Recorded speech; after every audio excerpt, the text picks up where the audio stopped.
হ্যাঁ রে, আমরা ভালো আছি। তোরা কেমন আছিস? কর্ণরাধিকাও খুব ভালো আছে, বলতে গেলে সেন্ট ক্রিয়েশন তো এখন ওরাই সামলাচ্ছে। হ্যাঁ রে, একটা ইন্টারন্যাশনাল ডিল নিয়ে এখন খুব ব্যস্ত। আরে ভাবতে পারবি না, দিন রাত খাটাখাটনি চলছে সেই নিয়ে। বড় মাকে কথাটা বলবো কি করে? বড় মা তো ফোনেই ব্যস্ত, কিন্তু কথাটা তো আমাকে বলতেই হবে। নিজের ইমেজটাকে রিকভার করার এত বড় চান্স কিছুতেই মিস করা যাবে না। হ্যাঁ রে, আমরাও আসবো। হ্যাঁ হ্যাঁ, আদিনাথদা ভালো আছে। হ্যাঁ, তোরা আসিস কেমন? রাখি রে এখন।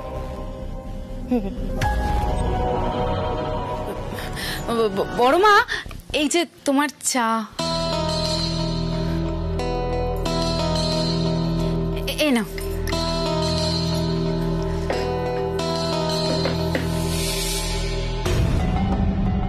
কিছু বলবে পায়েল? হ্যাঁ বড় মা, আমি ফোনে শুনছিলাম যে তুমি কর্ণরাধিকার বিষয়ে প্রশংসা করছিলে। তুমি এখনো আমার উপর নজরদারি করছো? কিছুদিন আগে যা যা করেছো সেটা কি যথেষ্ট নয়? কদিন যেতে না যেতেই আবার শুরু করে দিলে তো। না বড় মা, তুমি আমাকে ভুল বুঝছো। কাউকে ঠিক বুঝতে গেলে না তার উপর বিশ্বাস থাকা দরকার। এ বাড়িতে যা যা ঘটে গেছে তারপরেও যদি আমি তোমাকে বিশ্বাস করি সেটা আমার বোকামো হয়ে যাবে না পায়েল?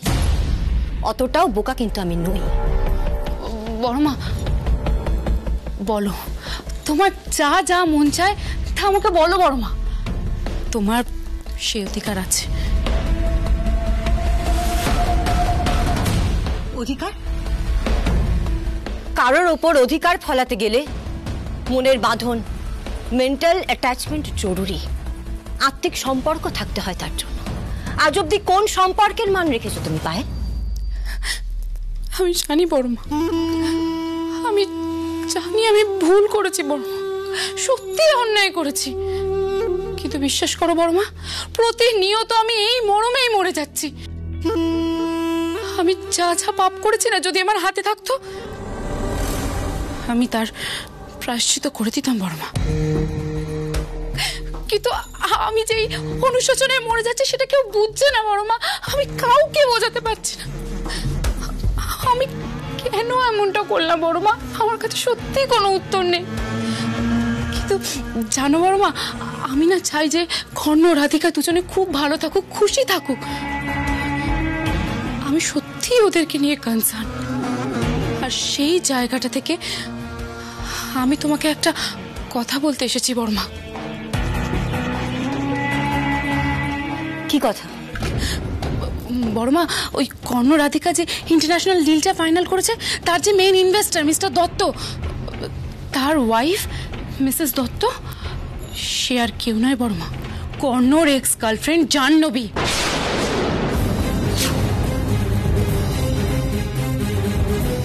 তোমার মনে আছে বড় মা, জাহ্নবী কর্ণের লাইফে কি কি না করেছিল, কিভাবে ওকে মানসিকভাবে ক্ষতিগ্রস্ত করে দিয়েছিল? আচ্ছা বড় মা, জাহ্নবী তো আবার ফিরে এসছে ওর লাইফে। যদি কর্ণ আর রাধিকার লাইফে জাহ্নবী আবার কোনো বিপদ ডেকে নিয়ে আসে? বড় মা, আমি যখনই এই ব্যাপারটা জানতে পেরেছি না, আমি ছুটে তোমার কাছে চলে এসেছি তোমাকে জানাতে। আমি জানি কর্ণ রাধিকা ইচ্ছে করে বাড়ির কাউকে কিচ্ছু জানায়নি, তোমাকে পর্যন্ত কিছু বলেনি, কারণ ওরা চায়নি যে কেউ এই ব্যাপারটা নিয়ে অযথা টেনশন করুক, চিন্তা করুক। আচ্ছা বড় মা, তুমি তো বুঝতে পারছো, বলো এই ব্যাপারটা নিয়ে ওরা কতটা প্রেসারে রয়েছে, ইন্টারনালি প্রেসারে রয়েছে, ওরা বলতে পারছে না কিছু, ওরা একা একা লড়ছে। আমার কি মনে হয় বলো তো বড় মা, আমাদের সবার ওদের পাশে দাঁড়ানো উচিত, ওদেরকে হেল্প করা উচিত মেন্টালি। বিশেষ করে আমি না কর্ণকে নিয়ে কনসার্ন। অতীতে এত কিছু হয়েছে, এত কিছু কি কর্ণ এত সহজে ভুলে যেতে পারবে?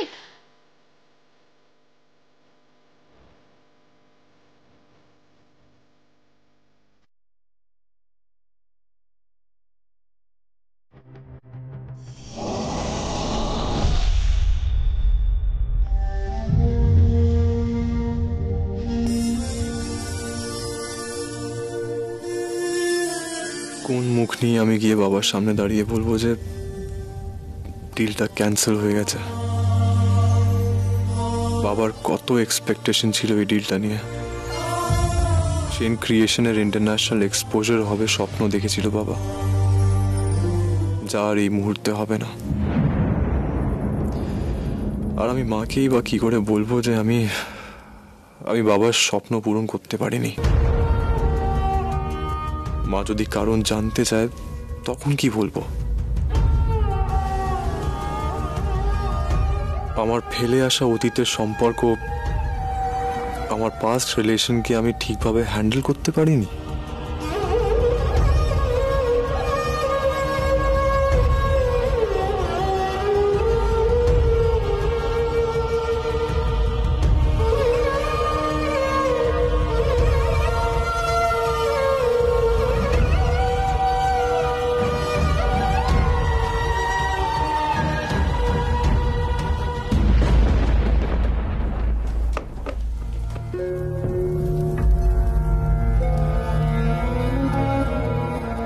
তুমি এটাই ভাবছো তো যে বাড়ি গিয়ে বাবা মার সামনে দাঁড়িয়ে কিভাবে ওনাদের বলবে যে ডিলটা ক্যান্সেল হয়ে গেছে?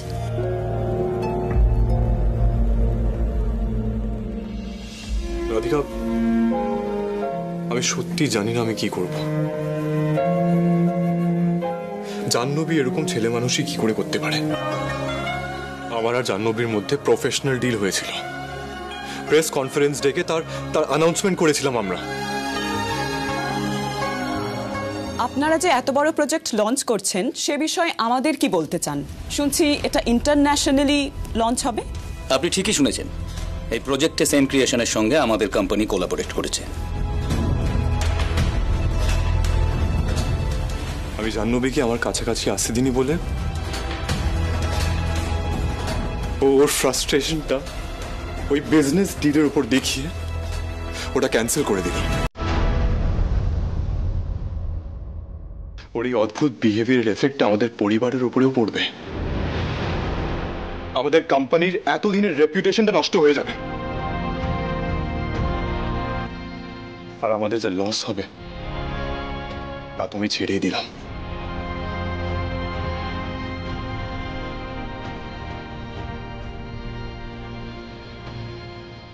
দেখো, আমি জানি তুমি সবকিছু সামলে নেবে, কিন্তু তুমি যেটা সামলাতে পারবে না সেটা হলো বাড়ি গিয়ে বাবাকে ফেস করাটা।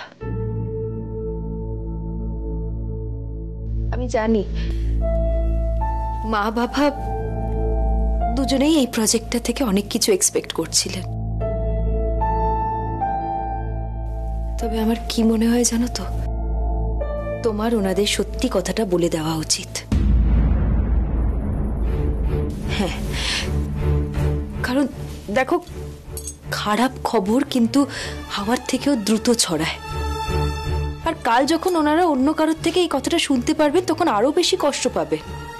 তাই আমার মনে হয় তোমার আজকে বাড়িতে গিয়ে ওনাদের সবটা বলে দেওয়া উচিত। কি জানো তো, মা বাবা ছেলে মেয়েদের থেকে সম্মান, যত্ন আর ভালোবাসার চেয়ে বেশি কিচ্ছু চায় না। ওনারা সবসময় চান যাতে আমরা শান্তি এবং খুশিতে থাকি। কর্ণ, তুমি খুব লাকি যে ওনাদের মতন মা বাবা পেয়েছো, এবং তোমার সাথে আমিও লাকি যে তোমার জন্য আমি ওনাদের মতন মা বাবা পেয়েছি। যে কোনো পরিস্থিতিতে ওনারা সবসময় আমাদের সাথে এবং আমাদের পাশে দাঁড়িয়েছে।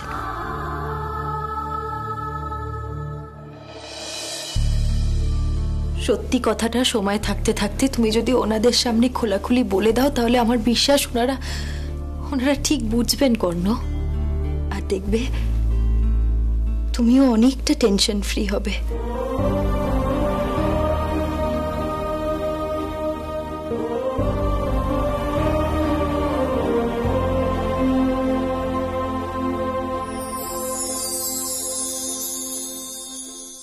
এত বড় কথাটা কর্ণ আমাদের থেকে গোপন করলো? কারণ ও তোমাকে ভালোবাসে। তুমি চেয়েছিলে সেন ক্রিয়েশনের নাম দেশ বিদেশে ছড়িয়ে পড়ুক, আর তোমার সেই চাওয়াটাকে প্রাধান্য দিতে গিয়ে ওর অতীতের দুঃখ কষ্ট সবকিছু ফেস করতে পিছুপা হয়নি। তুমি তো জানো ও তোমাকে কতটা ভালোবাসে, তোমাকে খুশি করার জন্য যতটা দূরে যাওয়া সম্ভব ও যাবে। সেটা জেনেই তো আমার আরো খারাপ লাগছে গো। নিজেকে বড় হেল্পলেস মনে হচ্ছে। ছেলেটা এই কদিন এতটা মানসিক কষ্টের মধ্যে রইল, আমি বাবা হয়ে ওর মুখে সেই মানসিক কষ্টটা দেখতে পেলাম না। তো খারাপ লাগছে না? এটা বাবা হিসেবে আমার এক ধরনের ব্যর্থতা, জানো তো। না গো, এটা শুধু তোমার ব্যর্থতা নয়, মা হিসেবে আমারও ব্যর্থতা। আমারও তো অপরাধ বোধ হচ্ছে। রাধিকা সবকিছু সহ্য করে গেল এইভাবে। একটা মেয়ের পক্ষে কিছুতেই সম্ভব নয় তার হাজবেন্ডের অতীতকে অ্যাকসেপ্ট করে নেওয়া। রাধিকা দিনের পর দিন এই মেয়েটার সাথে কাজ করেছে। তুমি একবার ভেবে দেখো তো, ও আমাদের কাউকে কিচ্ছু জানতে দেয়নি, কিছু টেরই পাইনি। ও বুঝে সব কিছু সহ্য করে গেছে। আমরা তোমাদেরকে কিছু বলতে চাই। তোমাদের আর কিছু বলার দরকার নেই, আমরা সব জানি।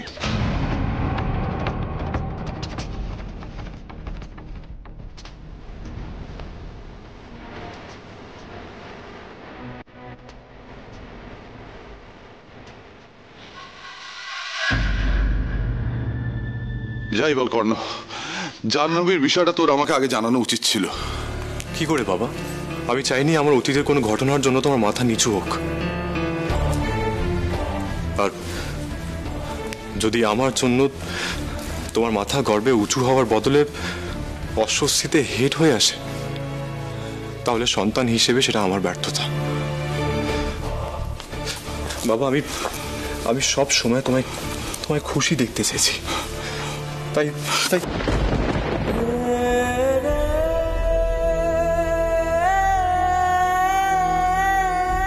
আমরা খুব লাকি রাধিকা, তোমাদের মতো ছেলে মেয়ে পেয়ে। তুমি আমার কর্ণের যোগ্য সহধর্মিনী।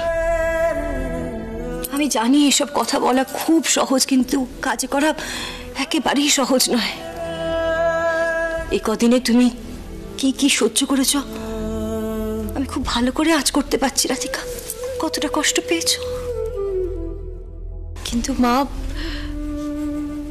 জাহ্নবীর কথাটা তোমাদের বললো কে?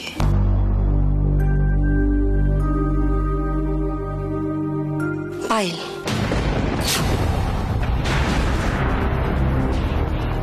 দিদি ভাই এ কথা বলেছে? হ্যাঁ রাধিকা, পায়েল তোমাদের নিয়ে খুব উদ্বিগ্ন হয়ে আছে, দুশ্চিন্তা করছে ও তোমাদের দুজনকে নিয়ে।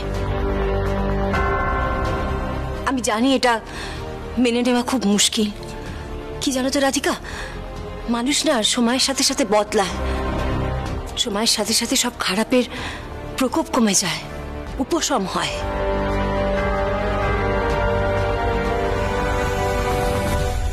দিদি ভাই আমাদের নিয়ে কনসার্নড, দুশ্চিন্তা করে আমাদের নিয়ে। তার মানে কি দিদি ভাই নিজেকে ভেতর থেকে বদলাচ্ছে? দেখ কর্ণ, মিস্টার দত্ত ডিল ক্যান্সেল হয়ে যাওয়াটা কোনো বড় ব্যাপার নয় রে। হ্যাঁ রে, আমি সত্যি বলছি। দেখ, আমি অ্যাম্বিশাস মানুষ, আমি কাজ পাগল মানুষ, এটা ঠিক। কিন্তু কোনো কাজ বা কোনো ডিল আমার কাছে অত বড় নয় যতটা তুই রাধিকা। আমার ছেলে, আমার মেয়ে। হ্যাঁ, রাধিকা আমার পুত্রবধূ নয় রে, এটা তো আমার একটা মেয়ে রে, আমার একটা মেয়ে। কি বল অনুরাধা?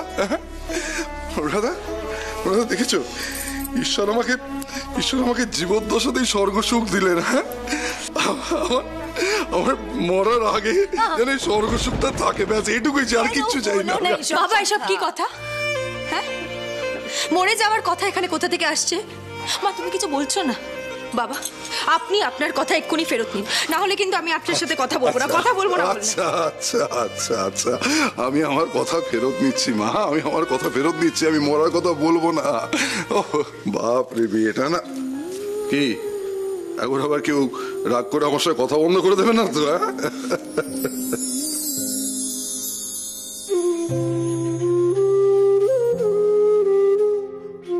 জানিস তো কর্ণ, আমি না মনে মনে খুব স্বস্তি পেয়েছি। যাই পরিস্থিতি হোক না কেন, রাধিকা সব সময় তোর পাশে থাকবে।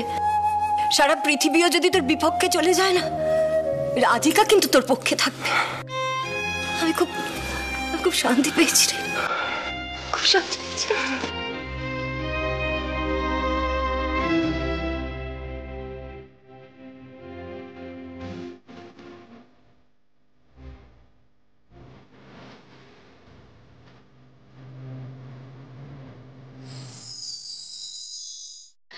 বৌদি ভাই, বৌদি ভাই জানো আজকে কি হয়েছে? কি হয়েছে রিনি? আমাকে একটা কেসের ব্যাপারে খোঁজ খবর নিয়ে আমাকে রিসার্চ করতে দেওয়া হয়েছিল, আর সেখানে আমি সমস্ত ইনফরমেশন ঘেটে একটা স্ট্রং ক্লু বার করেছিলাম। আর সেই স্ট্রং ক্লুর ভিত্তিতেই আমার যে বস, উনি আর্গুমেন্ট করে কেসটা জিতে গেছেন। কংগ্রেচুলেশনস রিনি। আর এটা আমার ফার্স্ট উইনিং কেস ছিল বৌদি ভাই। বাহ, এটা তো খুব দারুণ খবর রিনি। থ্যাংক ইউ রিনি, আমরা সত্যি তোর জন্য প্রাউড ফিল করছি। থ্যাংক ইউ দাদা ভাই। বলছি মা, আমরা আজ এত বড় একটা খুশির খবর পেয়েছি, তো আজ তো সেলিব্রেট করাই উচিত আমাদের। নিশ্চয়ই, আজ রিনির সব ফেভারিট ডিশ রান্না হবে। একদম কিন্তু বলবি না জেঠিমা আমি ডায়েটে আছি, খুব বকবো কিন্তু আমি। বেশ, আর আজ সব রান্না করবে রিনির বৌদি ভাই।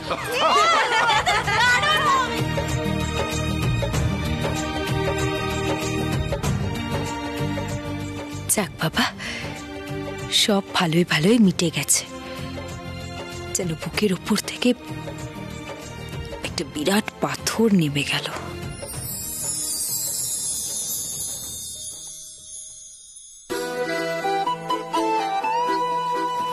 বৌদি ভাই দাদা, গরম আছে, গরম আছে, গরম। বৌদি ভাই তুমি তো সব আমার পছন্দের রান্না করেছো। Thank you. ওয়েলকাম। খাবারের গন্ধে তো ঘর মামা করছে। ওই তো ছোট কাকি এসে গেছে।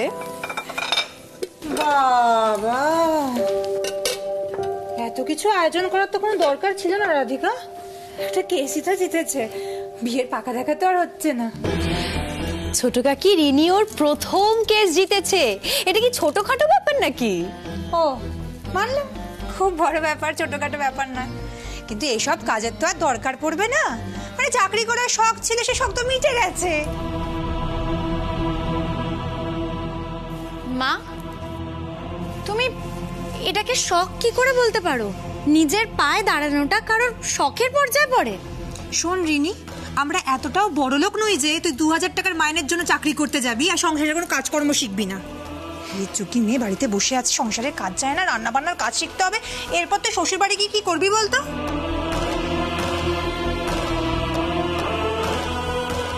শিখে যাবে ছোট কাকি, সময়ের সাথে সাথে রিনি সবকিছু শিখে যাবে। আর ওকে সবকিছু শেখানোর দায়িত্ব ওর বৌদি ভাইয়ের, কিন্তু তার আগে ওকে একজন বড় লয়ার হতে হবে। একদমই তাই। একদিন রিনিকে নিয়ে আমরা সবাই প্রাউড ফিল করব, গর্ব করব। দিদি ভাই,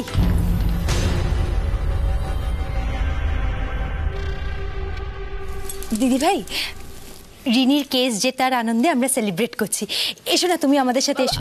আমি রাধিকা তোমাদের সাথে? হ্যাঁ তুমি এসো। রাধিকা এসো না। বাবা, হঠাৎ দুই বউয়ের মধ্যে খুব ভালোবাসা হয়েছে দেখছি। এত কিছুর পরেও রাধিকা বৌদির সাথে নর্মালি বিহেভ করছে কি করে কে জানে।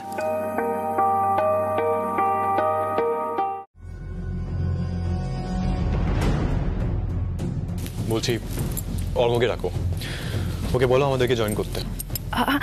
আমি যাচ্ছি, আমি ডেকে নিয়ে আসি অর্ঘকে। না না দিদি ভাই, তুমি যখন এখানে এসে গেছো এখানেই থাকো, আমি রিনিকে পাঠাচ্ছি। রিনি, রিনি বলছি যাও তো, গিয়ে মা বাবা ছোট কাকা আর দাদা ভাইকে ডেকে আনো, যাও এক্ষুনি আনছি।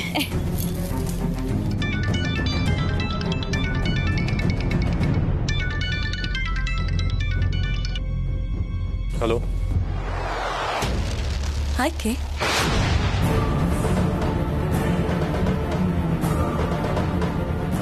এতক্ষণে তুমি নিশ্চয়ই জেনে গেছো যে আমি ডিলটা ক্লোজ করেছি। জাহ্নবী তুমি, আমি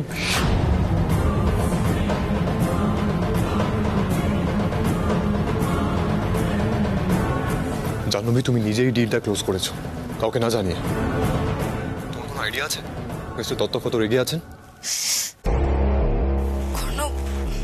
আমি ডিলটা ক্লোজ করেছি কারণ আমি রিয়েলাইজ করেছি যে তোমার জীবনে ফিরে এসে আমি সত্যি খুব ভুল করে ফেলেছি। কি করব বলো, তোমাকে এতদিন পর চোখের সামনে দেখতে পেয়ে আমি নিজেকে ধরে রাখতে পারিনি। আমি তার জন্য ক্ষমা চাইছি, কিন্তু কি আমি তোমাকে আর রাধিকাকে খুশি দেখতে চাই। আর মিস্টার দত্ত, ওনাকে নিয়ে তুমি ভেবো না, ওনার ওই আগুনের আগের জ্বলন আমি ঠিক সামলে নেব। মানে কিসের আগুন, কিসের জ্বলন? জাহ্নবী তুমি কি বলছো এসব? মিস্টার দত্ত তোমার হাজবেন্ড। ছাড়ো আমাকে, আমার লাগছে। প্লিজ এরকম করো না, প্লিজ প্লিজ এরকম করো না, ছাড়ো। আচ্ছা আমি কথা দিচ্ছি আর করবো না। জাহ্নবী এরকম করো না প্লিজ, করো না এরকম, প্লিজ প্লিজ প্লিজ।